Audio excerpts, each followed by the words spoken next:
Hello साथियों, आज हम इस वीडियो में आज यानी कि 7 फरवरी से प्राइम वीडियो पर स्ट्रीम हो रही बमन ईरानी के निर्देशन में बनी पहली फिल्म दी मेहता बॉयज की रिव्यू करने जा रहे हैं। अगर हम यह कहें कि लंबे समय बाद एक अच्छी फिल्म देखने का मौका मिला है तो कुछ भी गलत नहीं होगा। नॉर्थ इंडिया में 2 कहावतें बहुत मशहूर हैं। पहली कहावत है, एक साधे सब सधे, सब साधे सब जाए। और दूसरी कहावत है, 2 नावों की सवारी कर नदी पार नहीं की जा सकती। मगर फोटोग्राफर से अभिनेता बन अपने नाम का डंका पूरे विश्व में बजाने के बाद जब बमन ईरानी ने अपनी खुद की कंपनी ईरानी मूवी टोन के तहत फिल्म द मेहता बॉयज बनाने का निर्णय लिया तो उन्होंने उपरोक्त दोनों कहावतों के विपरीत जाकर द मेहता बॉयज का निर्माण किया।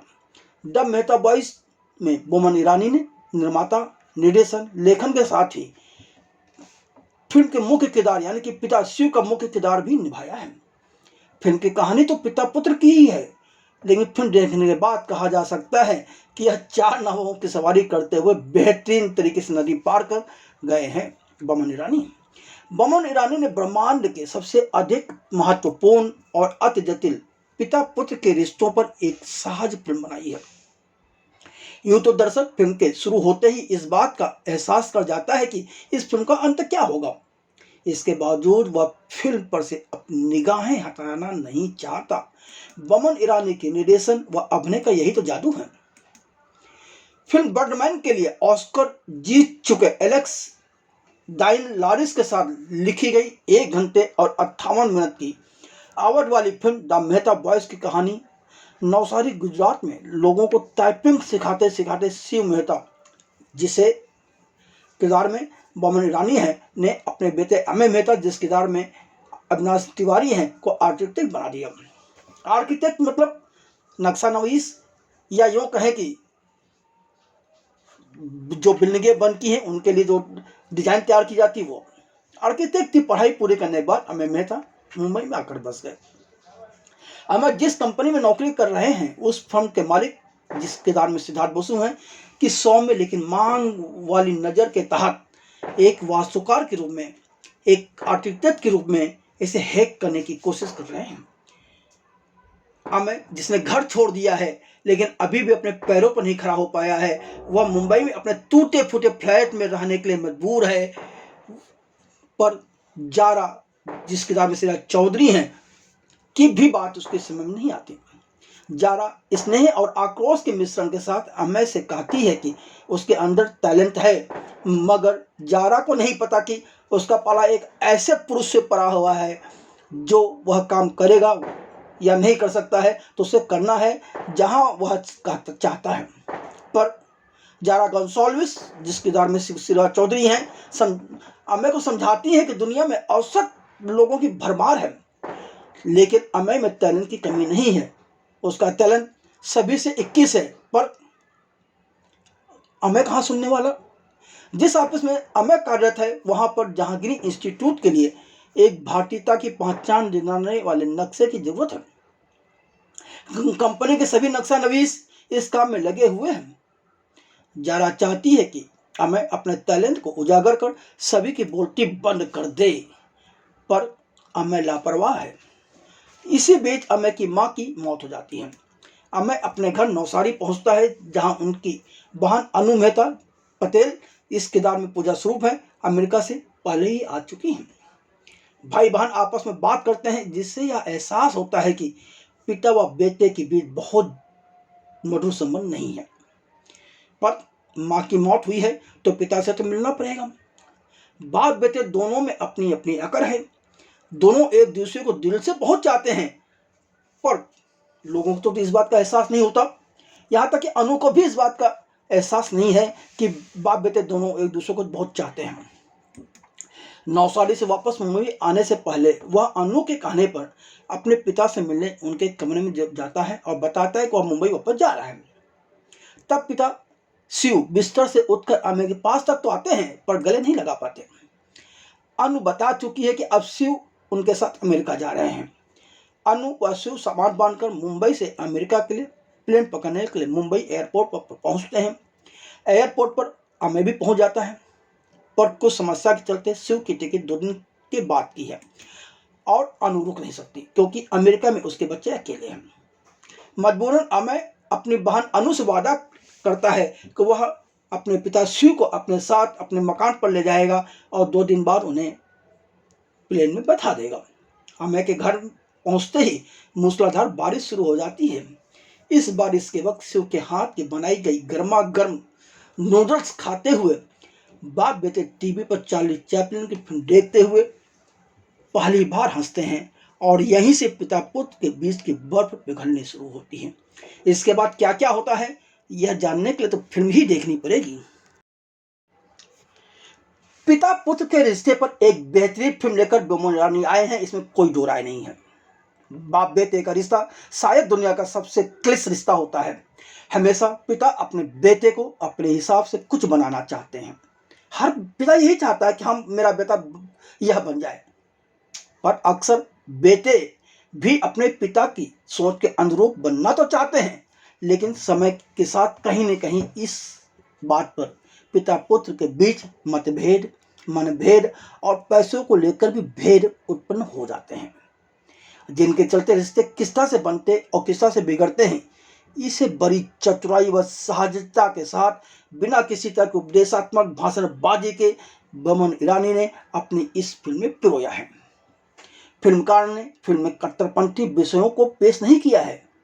फिल्म में भावनात्मक ऊंचाइयों और प्रदर्शनात्मक क्रेसेंडोस का अपना एक हिस्सा है, लेकिन यह इसे इसके स्वच्छ सम और यथार्थवादी आर्क से विचलित नहीं करते हैं। पिता अपने अनुभवों और उम्र के आधार पर सदैव इस गुमान में रहता है कि उसे सब कुछ पता है, वह हर सवाल का जवाब दे सकता है। उधर बेटों को अक्सर अपने ही पिता के द्वारा जब देखो तब ज्ञान बांटते रहना पसंद नहीं आता। बेटे को लगता है कि अरे अब वह भी समाजदार हो गया है, वह अपने निर्णय स्वयं ले सकता है। इसी बात पर अक्सर आम घरों में भी पिता और पुत्र के बीच एक दीवार सी खिंच जाती है। बहरहाल फिल्म मेहता बॉयज की बात की जाए तो यहाँ सिर्फ पिता पुत्र के रिश्ते की बात नहीं करती, बल्कि भाई बहन के रिश्ते की भी बात करती है। इस फिल्म में अनु व अमय के बीच का रिश्ता देखकर हर भारतीय खुद को रिलेट कर पाएगा, क्योंकि इसी तरह के रिश्ते हर भारतीय परिवार में हर भाई बहन के बीच नजर आते हैं। पति व पत्नी के रिश्ते पर भी यह फिल्म बहुत कुछ कह जाती है। फिल्म में कहीं भी कोई मेलोड्रामा नहीं है, बेवजह का रोना धाना या आंसू नहीं बहाए गए हैं, मगर लेखक व निर्देशक ने पिता पुत्र के बीच की दूरियों पर बहुत कम कहा है। फिल्म देखते समय कई दृश्यों के वक्त दर्शक के मन में सवाल उठता है कि बोमन ने यह दृश्य क्यों रखे होंगे। मसलन हैंड ब्रेक पर, मसलन कार में जाते समय अपने बेटे के साथ कार में जाते समय हैंड ब्रेक पर उनके हाथ क्यों रहते हैं। उन्हें बेटे की ड्राइविंग पर भरोसा क्यों नहीं है, जबकि 10 साल से गाड़ी चला रहा है। कमरे की छत जब गिर जाती है तो वह बार बार सवाल क्यों करते हैं कि अगल बगल का हिस्सा क्यों नहीं गिर सकता है, क्यों, जबकि वह जानते हैं कि उनका बेटा आर्किटेक्ट है, उसे पता है कि क्यों नहीं गिर सकता, तो वह उससे डरा नहीं रहे, पर पता नहीं कोई इस तरह के सवाल करते हैं। तो ये इस तरह से कुछ सवाल जरूर है, अब आप इन्हें खामियां भी कह सकते हैं, पर फिल्म आपको बांध के रखती, इसमें कोई दो राय नहीं। मुंबई शहर का परिदृश्य फिल्म में और पिता पुत्र के बीच के रिश्ते में एक महत्वपूर्ण भूमिका निभाता है। शहरी क्षितिज में संशोधन की संभावना और टूटे हुए पारिवारिक बंधन को भूमिगत तरीके से सुधारने की संभावना दी मेहता बॉयज में एक दूसरे को प्रतिबिंबित करते हैं, लेकिन बेटे की नक्शा नवासी पर से उठ चुके विश्वास को अपनी बातों से अनजाने ही वह ऐसा हौसला दे जाते हैं कि बेटा अमय एक बार फिर अपने टैलेंट का लोगों को मुरीद बना लेता है। शिव उसे कहते हैं सभी शहर एक जैसे दिखते हैं, पर भारत जैसा नहीं दिखता। आखिर बंधनों का बनना, टूटना और पुनः निर्माण अमय की कहानी के केंद्र में है, और यही बात इस वाक्य से भी आपको समझ में आएगी। बोमन ईरानी ने फिल्म में कुछ कमाल के दृश्य रखे हैं। मसलन पिता को घर में न पाकर उसकी तलाश में अमय जब घर से बाहर निकलता है तो कमर तक सड़क पर भरे पानी में अपने पिता को सामान लाते देखने वाला सीन कमाल का है। यहाँ पिता पुत्र के बीच जो प्रेम है, पुत्र को सुविधा देने की जो पिता की लालसा है, वह उभर कर आ जाती है। या फिर आपको एक बेटे की बेबसी से भी रूबरू कराती है, जो अपने पिता को पूरी जिंदगी समेटते हुए देखती है। जब वह उन्हें अपने साथ अमेरिका ले जा रही होती है, तब पिता अपनी अटैची में सामान रखते हुए बार बार सोच रहा होता है कि कौन सा सामान छोड़ दे, कौन सा सामान ले जाए। और उस वक्त जो चेहरे पर भाव है, कमाल है, कमाल है। लेकिन उस बेटे के पास तो कोई विकल्प नहीं है। सब कुछ अच्छा होने के बावजूद फिल्म क्लाइमैक्स थोड़ा कमजोर हो गया है। तकनीकी पक्ष की बात करें तो एडिटिंग टेबल पर इसे कसा जा सकता था। कैमरामैन क्रिस मखीजा ने कुछ दृश्यों में निराश किया है। बमन ईरानी, दानिश ईरानी, सुजात सौदागर और विपिन अग्नेत्री द्वारा मिलकर बनाई गई फिल्म दी मेहता बॉयज में जहां तक अभिनय का सवाल है, तो पिता शिव मेहता यानी कि सीनियर मेहता के किरदार में बमन ईरानी छा गए हैं। पत्नी के निधन के बाद आत्मनिर्भर पति बनने का प्रयास हो, अपने घर की हर यादगार चीज छोड़कर अमेरिका जाना हो, या फिर मन में बेटे की चिंता के बावजूद चेहरे पर शक्ति बनाए रखने वाले दृश्य हों, उन्होंने इन सारे दृश्यों को बहुत बेहतरीन ढंग से अपने अभिनय से सजीवता प्रदान की है। इस फिल्म के असली हीरो यदि कोई है तो वह बमन ईरानी है। उन्होंने एक बार फिर साबित कर दिखाया है कि अभिनय में उनका कोई सानी नहीं है, फिर भले ही वह उन्हें चाहे जितनी जिम्मेदारियां क्यों न संभालनी पड़ रही हों। अनु के छोटे किरदार में पूजा स्वरूप अपनी छाप छोड़ जाती हैं। अमय मेहता के किरदार में अविनाश तिवारी का काम उस स्तर का नहीं है जिस स्तर का इस किरदार की मांग है, होना चाहिए था। और कम से कम अविनाश तिवारी को अभिनय में अभी सुधार लाने की जरूरत है। वह कुछ दृश्यों में बहुत कमजोर पड़ गए हैं। जारा के किरदार में श्रेया चौधरी के हिस्से करने को कुछ खास रहा नहीं, पर वह ठीक ठाक और सुंदर लगी हैं, और जो भी उनके हिस्से आया है उसे उन्होंने बहुत ही अच्छे ढंग से निभाया है।